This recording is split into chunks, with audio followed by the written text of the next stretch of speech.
Hello, fellow artists and musicians out there. It's me, Crystal Lee. I wanted to do a video for you guys, sharing some of my the lessons that I've learned being a street entertainer for the last couple years here in San Francisco. So here is my top 10 tips for busking.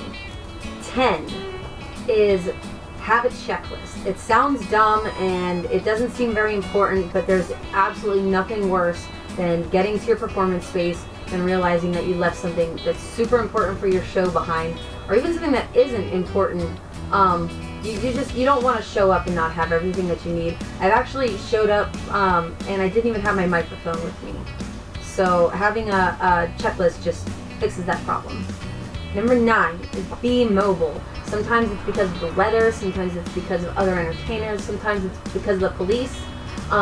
But you want to be able to pick up your show and take it somewhere else and set it up and try somewhere else, because you can't always go in the same place all the time. Every minute that you spend setting up and tearing down is a minute that you're not getting paid for. If you spend 20 minutes setting up and 10 minutes tearing down, that's 30 minutes of unpaid work.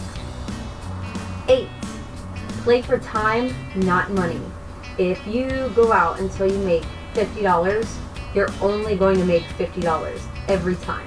If you go out and you play for 30 minutes or 2 hours or 100 minutes is what I like to do, not only does it give you the chance to make more money, but it makes it a lot easier for you to keep track of how much you've been earning. Number 7, be persistent. Once you find a time and a place that works good for you, stick with it. Not only will you be able to develop a fan base that way, but other entertainers will appreciate your consistency. 6 is ask for tips. It's awkward and it's weird and it's uncomfortable at first, but the more you do it, the easier it gets. You'll come up with a phrase that you use, and once you ask for tips, there are people that don't even know that they're supposed to tip you if they enjoy what you're doing. So just ask them, and usually they will. 5 is safety. Be safe. Okay, you're going to be out there on the streets with a bucket in front of you that has money in it. That makes you a target immediately. You've also got expensive equipment with you. Musical instruments cost a lot of money. You don't want to be a target. So I recommend coming up with a way to protect your tip bucket, either tying it down or taping it down, whatever you have to do, and also empty it often. Make sure people see you emptying your tip bucket. And if you can have somebody watching your back, definitely do that. It's always nice to have somebody out there watching over you. Number 4 is put something in their hands.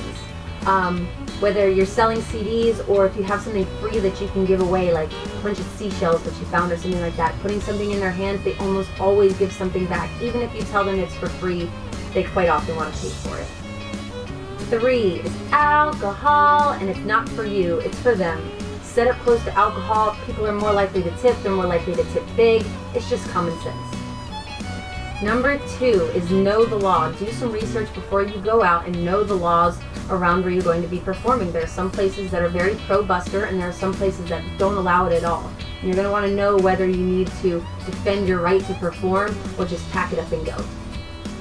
Number 1 is get loud. Get as loud as you could possibly be, and then be a little bit louder. You want them to hear what you're doing before they even see you. It's going to get you more tips. It's going to get you more fans. Just be loud. Be as loud as you can be.